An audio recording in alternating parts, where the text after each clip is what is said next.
Salam dostlar. Arz edən xidmətinizə bir daha çay məruf edirəm. Vallahi indi hamı çay qururlar, adın olur təlayı, sosu gəlir çayına. Yəni şayet çayları məmul çay deyil. Mən bu çaya at tapanmırdım. Onu deyim də, elması siyahdır. Vaqən elması siyah. Bu çay həm keyfiyyətdən, həm darzilingidən. Baxın çaya. Vallahi at tapanmırdım buna bilərdim. Elması siyah. Sosu da gəlmirəm ki, təlayıdır, nəmənədir.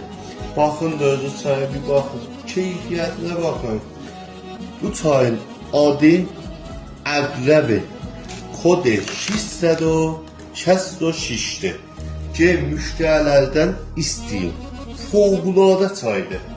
Yəni bu çay içsədə ay çay içənməz, qeyri-mümkün içəsiz. Təlayı məlayı deyil, elması siyah.